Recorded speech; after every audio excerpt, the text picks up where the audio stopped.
What's up, YouTubers? It's me, Johnny.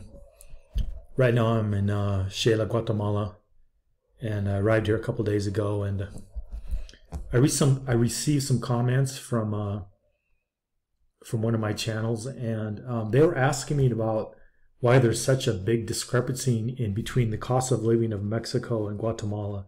So I just want to spend a few minutes kind of talking about that. It's kind of controversial.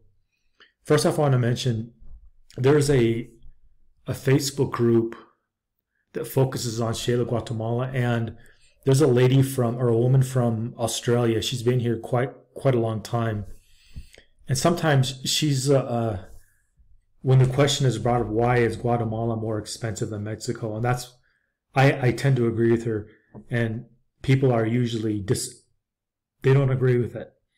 Now I just want to put in my 2 cents, and this is just my opinion. This Australian lady has pointed out how a lot of things actually cost twice as much in Guatemala. And from my point of view, that's actually true. But you can still live in Guatemala fairly cheaply and affordably if you want to. But just as an example, okay, I want to get back to this forum in Shayla.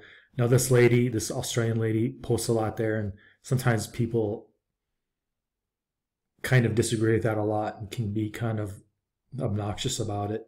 That's why I don't really comment on forums anymore, and I don't really make videos as much anymore because if you say Mexico is actually quite a bit cheaper, maybe even 30 to 40 to 50% cheaper, it just really it pisses them off. My experience of living of going back and forth is they're both affordable countries, but Mexico by far is quite a bit more affordable, just as a generalizations. And part of the reason I think that is because there's such an accumulation of capital in Mexico. They have so many factories there now. They have technology firms there. They have drug company firms there. They have I'm trying to think of the pasta maker there. It's not Nabisco. It's one of the big pasta makers that supplies pasta all over Latin America. But because they have these big factories there, they have the means of production have driven down the costs of so many things, from making refrigerators to making cars and car parts to making food. Just an example, like the difference in the United States between beef and pork can be tremendous because of the way the means of production operates. Well, it's the same in Mexico. There's such a concentration of capital into the beef industry in Mexico, and I can talk about it a little bit because one of my family members, well, he's retired now, but he worked for one of the biggest commodity producers in the USA, which I won't name here. It's no secret who it is, but it's one of the biggest companies in the United States, privately owned, I mean. And they do a lot of business in Mexico, and there's a lot of capital. There's a lot of production in cattle in Mexico, believe it or not. So that kind of drives the cost of meats down quite a bit.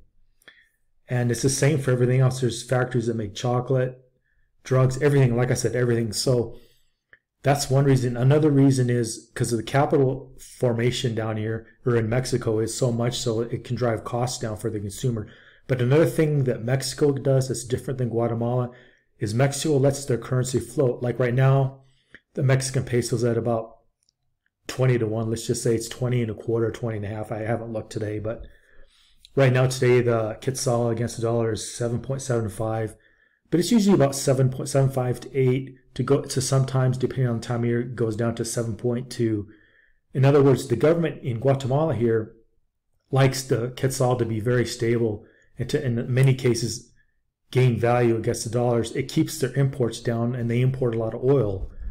So that's partly why they do it. Where Mexico has oil assets, so they're not as concerned with it as much, so they let their currency float more. So it can make things for dollar holders and euro holders a lot cheaper just from the currency perspective.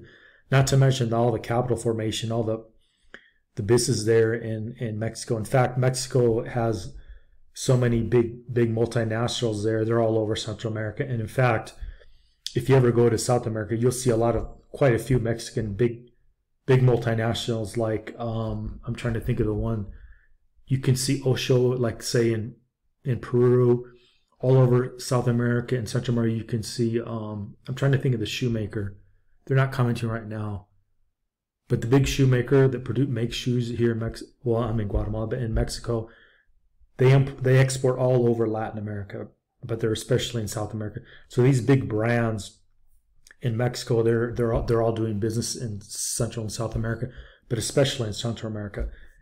Anyways, just to give you an example, like a Coke or a donut can be, just think, I'm only generalizing, but a Coke can be double. A donut can be double the price than, say, in Mexico. A lot of things in Mexico can be half as much. And another thing is, like, rents in hotels and things like that can be half as much. Or let me put it a different way. You could spend 20 to 30 bucks on a really nice hotel in Guatemala. That same hotel might be 10 or 15 bucks in Mexico. And there might be a lot of choices. Whereas in Guatemala, a 20 or 30 hotel, a really nice hotel for 20, 30 bucks is hard to find. There's not very many of them. And the quality of a low-end hotel can be a lot more than a high-quality hotel like in Mexico. Like, just as an example, that's just how it is. And maybe there's other reasons on why the cost of living in Guatemala is a little more or quite a bit more, depending on how you look at it. I'm not sure, but those are what I think it is. Now, I got some comments that Numbio was pointing out, and I think that's actually true. And I would just say, live wherever you want to live and find a way to make it work. Like, for example, just today, I found an apartment that normally rents for like 2,000 Q to 2,500 Q. And I think I'm going to be able to get it at 1,200 Q, maybe 1,300 Q. And I don't even think I'll have to pay a deposit. That's another thing that can make things cost more in say Guatemala as opposed to Mexico. But they're similar in that I always talk about my videos. You have to build up trust with people. Like here's an example of a friend of mine. He lives in the capital. He lives in a tower. When he moved to the capital, he rented this. It's a very beautiful apartment. It's nice. It's in a very beautiful area, nice neighborhood. So I just want to put that out there. Now, he rented it for $800 a month. Over the period of time, as he got to know the owner, he got the apartment for $280 a month. The same exact apartment. The apartment that a lot of gringos pay $1,000 for, he pays $280, simply for the fact he got to know the owner likes him, and there's one more thing. This is something people don't talk about much, but in Latin America, trust is a big issue. You got to get to know people. And that's even more important, in my opinion, than even speaking Spanish. You have to build up trust with people. When people trust you, know you, you can get a lot better deals. And a lot of gringos don't particularly want to hear that. They just want to go on the internet, go on Airbnb, find something cheap. That's usually not how it works. If you want something less expensive, if you don't really care, that's fine. I'm just pointing this out that my friend, he got this place for $800, and then the owner lowered it to like $500. And then one day, here's the example of what I mean. The owner of this place, his son's in London. He's in a private school. He needs his tuition paid.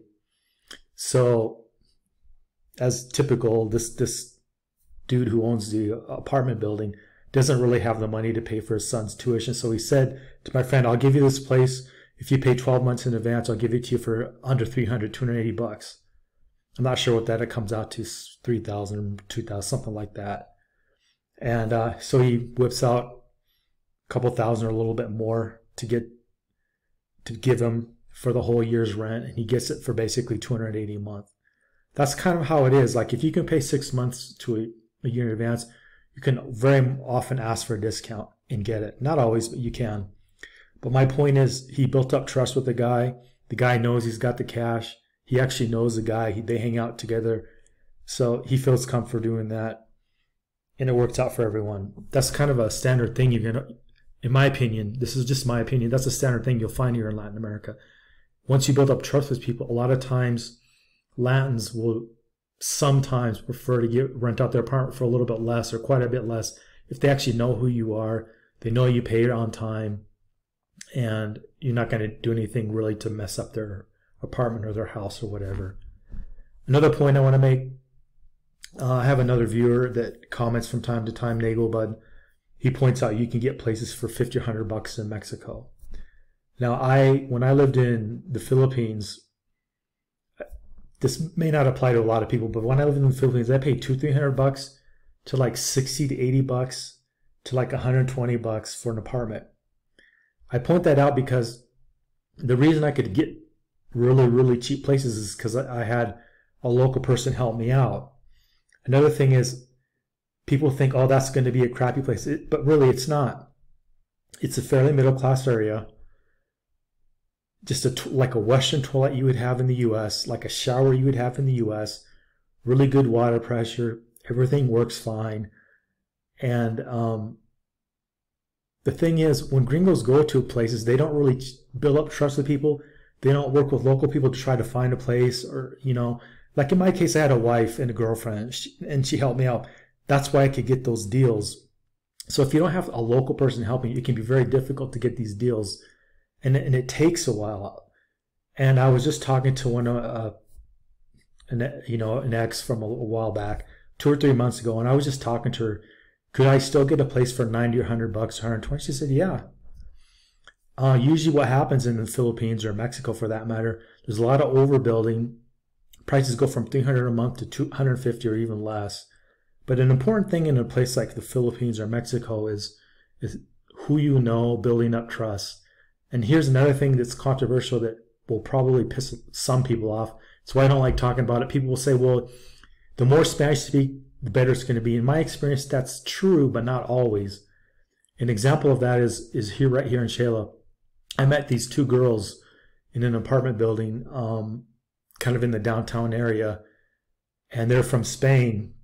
And we got to talking about how much I paid, how much they paid, stuff like that, and they found out I paid actually quite a bit less than they did. And I didn't want to point this out, but I personally think there's a reason for that. I won't get into it, but there is actually a reason for that. A lot of times Spaniards and Europeans pay way more than even Americans pay. People say Americans pay too much. That's true. In general, I agree. But a lot of times when Latins are dealing with the Europeans, especially people from Spain, they might put out a really high price that may not apply to other people. I'm just putting that out there. A lot of stuff comes down to trust and if people even like you. Like if a landlord doesn't like you, they're never going to say that. They're just going to have a high price because they don't want you living there. It's just a blunt thing I have to say. That's why it's so important to live in a community, get to know a community, rent there for a long time, find out who the players are, who the trustworthy people are. Then over time, you can rent for way, way less. And then also too, if you want to buy land or property, you can learn who the players are, who's likely to give you a gringo price or rip you off, and who's likely to give you a pretty fair price. You cannot know that until you live in community for 2 or 3 years. And most gringos, what they want to do, whether they're Americans or Europeans, they want to come in, they want to go online, they want to use Airbnb or these other resources and get into, but you cannot do that. It doesn't work that way. Like the place I probably will rent tomorrow, it's online, but the prices are like double what I'm going to pay. And the reason I'm not going to pay as much is mainly because I just know the owners and I've known them a long time. And I think that's actually just what it comes down to, whether people like you or not, whether they trust you or not. And they can only do that over time by getting to know you.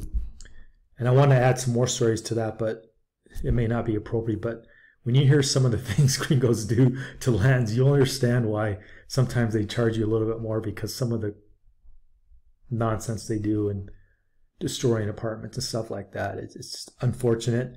But once gringos get a reputation for destroying a place, Latins don't like dealing with you, and it can be a pain in the neck. That's all I'm going to say.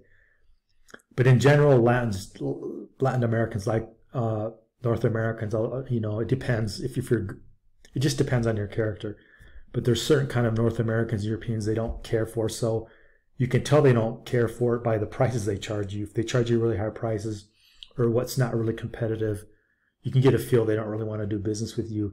And a lot of Americans, many Americans, some Americans, some Europeans don't seem to understand that.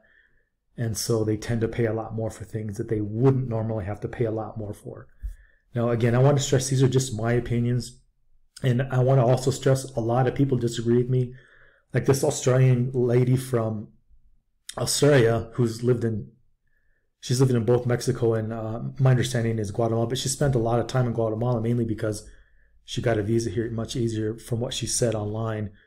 But she found costs to be 50% less. And in general, I agree. That's been my experience. Something that costs $10 in Mexico will cost $20 in Guatemala. Not always. It's just not always. It's not always equal. But a lot of Guatemalans, a lot of gringos will go to Mexico to buy, especially commodities, electronics, things like that, because it's quite a bit cheaper. Not always 50% cheaper, but it's a lot of times quite a bit cheaper that it will pay you to go to the land border, cross over, do whatever you got to do, buy what you got to buy. I mean, I know quite a few, not a lot, but a few entrepreneurs. They go to Mexico City, do what they got to do and take their stuff back to Guatemala and do that way. I mean, the profits and benefits of doing it are so greatly that it will pay you to go to the border or go to, Mexico City to buy whatever you got to buy. Sometimes it's just import taxes, but a lot of times, I don't know, for whatever reasons, like cheap Chinese products that go to Mexico City will be much cheaper in Mexico than they will be in, like, say, Guatemala City or San Salvador and El Salvador, or I forget the capital of Honduras, but I just can't remember right now. But it'll be quite a bit cheaper that it'll pay you to go there. But when I say pay you, even with all the taxes you're going to pay by bringing it across the borders and all that, even the transportation costs, it will still pay you to do it. Of course, I'm not telling you that. I'm not giving you financial advice. I'm not, telling you what to do. I'm just saying because, in my opinion, because of the way the development is right now, things are so developed in Mexico that the cost of production has come down so much that consumer goods are just a lot cheaper. And another thing I want to add too is Mexico can be cheaper, but there's so much you can buy there and do there that you can end up spending more. Whereas in Guatemala, things can be a little bit more expensive and there's not a lot of products and services to buy like in Mexico. So you end up actually spending a lot less in Guatemala. That's another thing. So it kind of depends what you're doing, how old you are, what your lifestyle choice is. But in general, to the commenter who was pointing out that Numbio was saying Guatemala was quite a bit more, well, not quite, but a little more expensive. That's true. That's been my experience. Other people have different experiences. You should, consider other people's experiences if you can, like talk to other people just to see what things are. But just in general, from like what I've seen, Mexico has really affordable rents, affordable everything else. But then it comes down to like where you actually want to live. My opinion is, like, in the past, I want to live in the Philippines. I want to live now in Guatemala and kind of go back and forth between Mexico and Guatemala. So I like that. That's good for me. It may not work for other people. I just figure you live wherever you want to live and figure out a way to make it work for you. That's just my comment on that. But until you actually live in a place for a while, it's hard to get a feel for what things will cost, because everyone's cost of living is going to be different from what their expectations are. And that's another thing people don't talk about. A lot of people have really high expectations, so they'll say go to Mexico or Guatemala, and in the U.S. they spend like $3,000, and to get that same standard of living, they'll pay $5,000 or $6,000 in another country. So it also depends what your expectations are. Like me, I live a pretty low profile lifestyle in the U.S. when I'm there. I'm not there as much as I used to be, and it's the same when I'm in Mexico or Guatemala. I don't spend a lot of money in any of those places, but as my last visit was, the cost of living in these states is going up quite a bit. So anyhow, I don't know how long that'll last, but that's just what I have to say for tonight. Like, share, subscribe, leave a comment. Tell me what you think, if I'm off base or whatever.